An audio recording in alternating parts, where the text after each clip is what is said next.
Waktu itu bimbing. Saat syahadat, orang tua tahu nggak? Keluarga tahu nggak? Waktu syahadat orang tua nggak tahu. Karena menurut saya. Kenapa tuh? Kenapa nggak ngasih tahu? Atau memang gasken aja lah gitu? Iya, satu itu gasken aja, dan kedua saya punya prinsip kalau misalnya namanya iman itu soal personal gitu loh. Iman itu soal personal. Jadi kayak kita nggak, yang ngapain gitu kalau misalnya dia tahu ya sudah, nggak ada ruginya gitu. Cuma namanya was-was, rasa cemas, takut apa segala macam tetap masih ada. Cuma kayak alah udahlah, cuek lah, udah gede gini juga udah tahu mana yang benar mana yang salah gitu loh. Nggak perlu kita dikasih tahu lagi nih, ini harus begini, harus begini, harus begini. Kita udah punya akal, udah bisa mikir gitu. Berarti proses awal mu'alaf itu keluarga belum tahu ya? Proses awal nggak ada tahu. Keluarga nggak ada yang tahu. Berapa lama tuh keluarga sampai tahu? Wah, si Kisko kayak mulai menyimpang nih dari ajaran leluhur kita nih. 6 bulan kemudian, waktu itu ibu lah nelpon. Cuma ibu waktu itu emang udah ngeh aja gitu. Ibu udah ngeh aja karena kebetulan waktu ibu datang, ibu nyiduk lagi nonton film Umar series. Waktu itu lagi nonton film Umar series. Waktu nonton film Umar itu kayak ini apaan sih? Kayaknya film sejarah, ya udah nonton gas ya kan. Ya nggak tahu, nggak ngerti juga ini ya apa kan. Sepertinya anak saya mulai radikal nih. Iya, ini lu lagi nonton film apaan sih? Film Turki ya? Nah, kebetulan waktu itu ibu juga lagi suka nonton film Turki ya kan. Dia bilang, ya udahlah. Ada bagusnya juga Turki. Ya? Iya, ini film Turki ya? Enggak, film Arab nih. Tapi mirip Turki, ya udah ayo nonton bareng, ya udah gitu. Cuma nggak tahu konteksnya apa. Kayak cuma nonton aja, cuma waktu itu Google lah, ini Umar bin Khattab radhiyallahu anhu siapa sih gitu loh. Abu Bakar siapa gitu. Oh, sahabat Nabi. Nabinya mana kok nggak kelihatan, kan POV dia ya kan, jadi nggak kelihatan gitu loh. First person lah. Waktu ketika bagian nabinya tuh first person, jadi kayak masih agak bingung juga ngasih ngeraba-raba nih. Ini apaan sih kok pemeran utamanya nggak ada nih gitu. Bertanya-tanya lah. Gitu. Itu nonton di TV kah atau di streaming? Streaming. Oh, streaming. Streaming. Soalnya kalau di TV kan kita nunggu bulan puasa dulu kan. Baru bisa nonton Umar. Streaming itu. YouTube udah ada sekarang. Oke. Nah, pas pertama tahu orang tua antum ternyata wah anak saya sudah melepaskan agama leluhur kita. Itu seperti apa? Apakah diomelin kamu ya anak durhaka? Ya atau nangis kah gitu? Ya diomelin ada lah. Ada ibu juga kecewa apa segala macam, cuma nggak terlalu ditunjukin lah.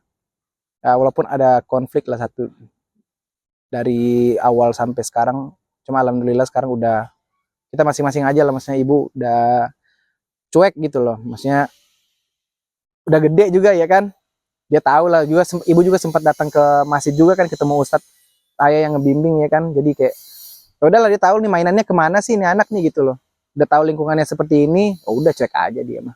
Alhamdulillah. Awal keluarga sempat marah ya? Marah ada. Ya. Sempat ini nggak sampai udah kamu bisa? Enggak. Surat dari kakak.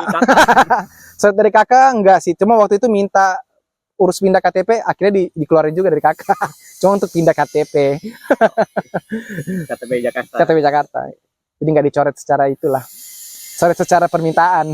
Tapi ibu bilang katanya yang penting ini kamu yang minta ya, bukan saya yang nyoret. Ya, ntar dibilangin disoret lagi dari kakak keluarga. Ya, tapi mau gimana pun anak ya tetap ya.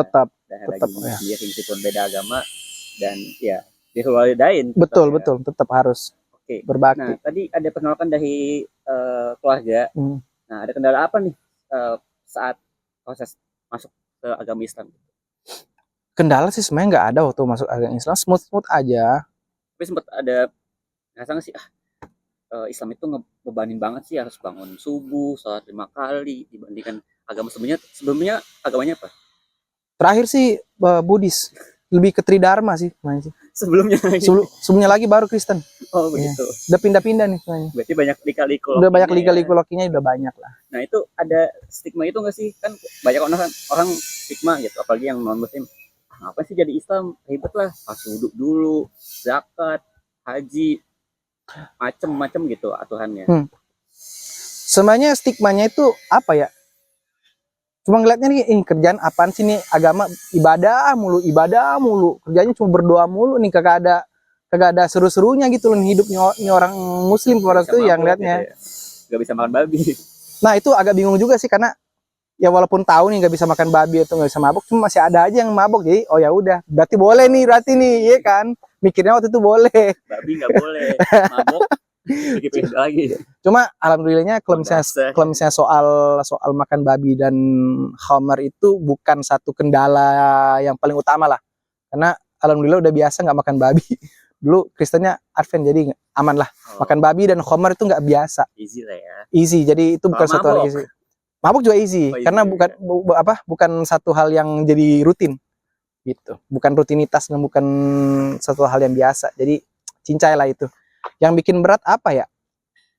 Awal-awalnya tuh paling kalau bangun subuh enggak juga. Cuma sholat 5 waktunya tuh. Sholat 5 waktunya tuh kadang-kadang kayak apaan sih, udah masuk sholat aja gitu loh, ya kan? Cuma semakin belajar semakin tahu. Ini bukan sesuatu yang apa ya? Bukan sesuatu yang kayak apaan sih? Enggak. Ini kalau misalnya udah SOP dari awal, kita tuh komitmen belajar, maksudnya kita berkomitmen bahwa ini adalah ketika kita mengambil syahadat bahwa semua hukum yang sebelumnya tidak terikat ke kita itu semuanya jadi mengikat, ya kan? Bahwa dari syahadat, sholat, zakat, haji dan berpuasa itu semuanya jadi terikat. Jadi ya udah, kalau misalnya udah tahu resikonya, jalankan dengan sepenuh hati gitu loh. Cuma karena waktu itu kayak masih belum biasa aja, masih butuh adjustment. Jadi mau nggak mau menggerutu sedikit. Cuma kalau sekarang ya udah, namanya kewajiban jalan gitu loh. Bukan kalau misalnya udah tahu nikmatnya sholat mah, insya Allah, masya Allah, subhanallah dah. Gitu ya. Jadi Gitu. kalau kita udah nemu kliknya gitu, dalam beribadah, kita bakal kecanduan ya. Pasti akan kecanduan. Karena apa ya? Yang dijanjikan itu banyak, yang dijanjikan dari Al-Quran, apa yang Allah berikan. Dan satu juga kalau misalnya nanti yang akan ditanyakan pertama kan sholat, ya kan, sholat. Jadi minimal awal-awalnya bagus lah gitu loh. Walaupun apa ya, maksudnya amalan-amalan lain mungkin belum sempurna apa segala macam, cuma minimal sholat tetap harus jadikan sebagai satu gaya hidup dan pondasi hidup, yang dimana kalau misalnya kita nggak sholat bakal berasa ada yang kurang gitu loh. Bakal berasa ada yang kurang. Jadi kayak kita tuh sebagai muslim tuh harus punya perasaan kalau misalnya kita nggak sholat kita berasa gak tenang. Gitu aja. Oke. Gitu. Nah, pas awal-awal di Islam Mhm. ada nggak sempat pikiran, aduh kayaknya gue salah pilih deh. Oh, Ini berat banget gitu. Terus ngelihat mungkin teman-teman dari agama lain juga godain, udah lokat lagi aja gitu. Alhamdulillahnya enggak. Malahan ketika ini kayak ini mau mainan baru nih, ya kan, dalam Islam, ya kan, kayak semakin digali kayak semakin ada aja nih gitu loh kan. Ini ilmu lagi nih, ini salah satu pandangan yang nggak pernah saya dapat gitu dari luar nih. Kan orang Islam kan misalnya lihatnya kan kerjaan mereka cuma sholat puasa. Cuma kayak ada sesuatu yang kayak intriguing gitu loh, bahasanya kayak menarik nih. Di Quran itu sendiri, maksudnya dari gaya hidup segala macam gitu. Jadi untuk godaan nggak ada, karena waktu itu lingkungan udah muslim semua ya. Jadi kayak nggak ada yang untuk mencoba memurtadkan atau segala macam. Tapi kalaupun ada, itu eksternal dari luar. Ada yang seperti itu, ada yang juga pendeta coba berdebat, ada.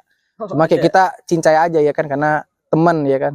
Jadi dia pengen tahu aja. Cuma ada beberapa yang dia kritik, yang dimana alhamdulillah masih bisa diberikan izin sama Allah untuk membantah apa yang harus dibantah gitu dari kesalahpahaman yang mereka ketahui. Alhamdulillah ketemu lingkungan yang suportif banget ya. Betul. Dan itu cukup mengejaga gitu dan ngebimbing proses lu dalam berislam ya. Apalagi Islam juga ternyata luas banget nih, bukan cuma Al-Quran. Al-Quran aja kayaknya nggak bisa habis nih kalau kita kaji. Lalu hadisnya, lalu perkataan dari sahabat ya.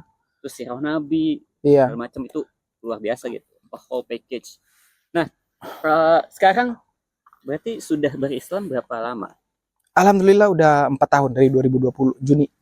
4 tahun ya? Ya. Di sini masuk TK nih. 5 tahun. Ya, bentar lagi masuk TK kayaknya. 2 tahun lagi SD. Atau bentar lagi bakal ganti presiden nih. Waduh, ngeri-ngeri sedap tuh barang. Karena udah 5 tahun kan. Iya. Nah, apa yang antum rasakan setelah masuk Islam 5 tahun, dan pandangan antum yang berubah gitu sebelum dan sesudah masuk Islam?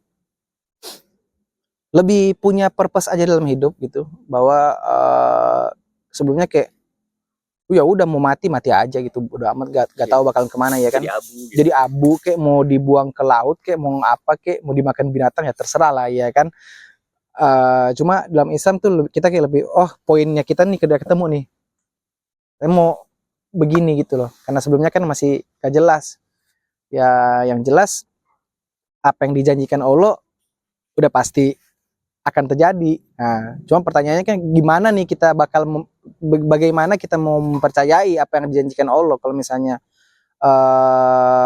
Jadi kita sendiri mempelajari, tidak mempelajari ya kan, mengamalkannya. ya, dan tidak mengamalkannya. Nah, salah satunya ya kita mengaji, kita mencoba mengkaji isi Quran itu sendiri, ataupun dari apa, dari gaya hidup ala Nabi lah ya kan, ala Nabi Sallallahu Alaihi Muslim Wasallam, lifestyle ya. seorang muslim gimana mereka berhidup. Ya salah satu yang saya temuin adalah apa yang udah dilarang tuh ternyata ya emang belum ketemu aja sama sains gitu loh. Dan ilmu pengetahuan ya kan. Oke. Sekarang kan. Contoh, minum alkohol kenapa dilarang? Ya ternyata meningkatkan resiko kanker kanker ya kan, walaupun sedikit atau banyak. Dan Udah juga merusak akal ya kan. Kalau misalnya mabuk kan hilang akal. Kalau misalnya ibaratnya nih, kalau udah dibilangin sama Nabi jangan, iyain aja deh. Either kita udah nemu jawabannya atau emang belum kejawab aja, dan insya Allah pasti akan kejawab. Dan semuanya itu udah dibuktikan lah gitu loh. Menyusui 2 tahun ya kan, di Quran tuliskan kalau menyusui ibu 2 tahun supaya apa? Ternyata penelitian medis dari barat lagi ya kan. Dari barat bilang bahwa emang pada dasarnya standar untuk bayi itu emang 2 tahun. Ya zaman dulu emang mana ada yang meneliti, kalau misalnya ada yang meneliti nggak soal itu, nggak kan. Jadi makanya apa ya, salah satu Quran itu bentuk nyata itu adalah kalamullah, ya itu salah satunya. Kita harus mengkaji supaya kita tahu apa yang Allah bilang itu benar gitu loh. Kalau misalnya kita tidak mengkaji, ya kita cuma kayak ya udah Islam kok dari KTP. Cuma kalau misalnya kita tidak mau kaji nggak akan kena. Itu salah satu kenapa insya Allah sampai mati akan saya bela mati-matian ini agama ini, karena esensnya udah dapat. Alhamdulillah esensnya udah dapat. Dan itu kalau misalnya kita minta sama Allah, ya Allah minta hidayah dong. Walaupun kita udah muslim, tetap kita harus minta hidayah, kan takutnya salah jalan nih, melenceng. Lagi kan. Betul, naudzubillah lah ya kan, maksudnya lockout lagi ya kan. Banyak yang udah lockout mungkin karena dia nggak menemukan itu, atau misalnya bisa aja Allah menyesatkan sengaja ya kan. Allah kan menyesatkan ataupun memberikan hidayah pada siapapun yang dia mau, itu prerogatifnya Allah gitu. Jadi itulah. Oke, nah sekarang sudah 5 tahun sebagai muslim. Nah, pandangan lu sendiri apa sih mungkin otokritiknya gitu sebagai orang muslim itu kayak gimana? Mungkin tadi kayak makan babi haram, tapi mabuk ayo gitu. Ada nggak otokritik gitu buat kita sesama muslim gitu? Ada satu bagian di film Umar, ketika Umar radhiyallahu anhu menjadi khalifah, tapi nggak tahu deh ini benar apa enggak, tapi mudah-mudahan benar ya di bagian film ini semuanya. Jadi ada orang jalan bungkuk, dan waktu itu ditegur sama beliau, sama Umar bin Khattab, kamu kenapa jalan bungkuk? Ya, nah akhirnya ditegur sama Umar, jalan jangan bungkuk, jalan udah tegak, karena itu mencerminkan lu sebagai orang muslim. Dia harus menunjukkan wibawanya seorang muslim itu harus ada, karena refleksi agama itu ada di diri sendiri. Kayak hal sekecil itu aja pun diatur gitu loh. Jadi apa ya, hal-hal ini kan harus dikaji ya kan.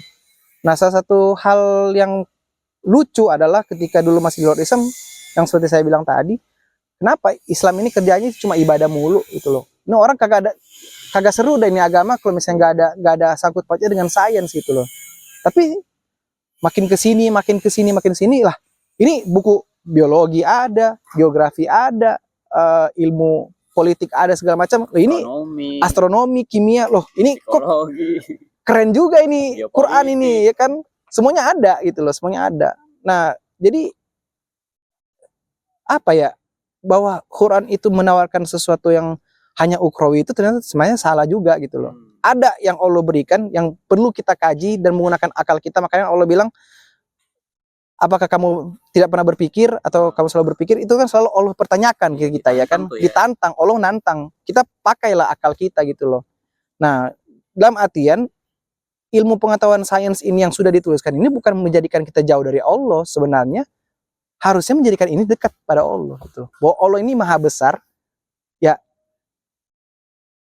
di Quran jawabannya, gitu loh. Di Quran Ya, jawabannya. jadi Quran itu bukan cuma buku spiritual ya, Bukan. tapi buku ya semua pengetahuan gitu. Betul. The core of the core. The core of the core, Pengetahuan gitu. semuanya ada lah. Ibarat siapa yang tahu di antara dua laut yang bertemu itu ternyata ada dinding pembatas ya kan, di surah Ar-Rahman kan udah jelas ya kan. Nah, waktu zaman Nabi emang ada sahabat yang bisa bikin alat penyelam. Sedangkan itu baru ditemukan dengan peralatan modern. Ya, Terbentuknya embrio, terbentuknya dalam embrio janin, ya kan. gimana itu. Terus bahwa alam semesta ini selalu ekspansif. Itu kan salah satu masuk teori Big Bang, awal mula penciptaan alam semesta. Ya kita nggak tahu ya, cuma ya apa yang ilmu yang kita dapetin sekarang ternyata tuh relevan dengan Quran. Jadi Quran kalamullah valid. Gitu. Sebagai orang Islam dan kita semakin banyak belajar Islam, mestinya kita bisa juga ya mempelajari ilmu-ilmu lain gitu. Selain tadi yang kita kelihatannya cuma ibadah gitu, zikir, puasa, sedekah gitu. Jadi orang Islam itu sebenarnya harus pintar ya. Harus, wajib kan. Karena kitabnya juga ada yang bilang haram dalam Islam itu bodoh itu dalam Islam tuh haram. Jadi utlubul ilmi minal mahdi ila lahdi, tetap namanya proses belajar itu dari lahir sampai mati. Mau nggak mau. Berarti menjadi orang Islam itu harus belajar ya, sejak dari buayan sampai ke liang lahat. Wajib. Jadi, udah itu. Haram guys untuk jadi bodoh sebagai orang Islam. Oke, terima kasih Koh siap. atas sharingnya. Insya Allah sekali pengalaman lika-liku login-nya nih. Mudah-mudahan teman-teman di pemirsa sekalian bisa mendapatkan insight baru nih dari perjalanan lika-liku login-nya Koh Kisko. Mungkin itu saja podcast kita episode kali ini.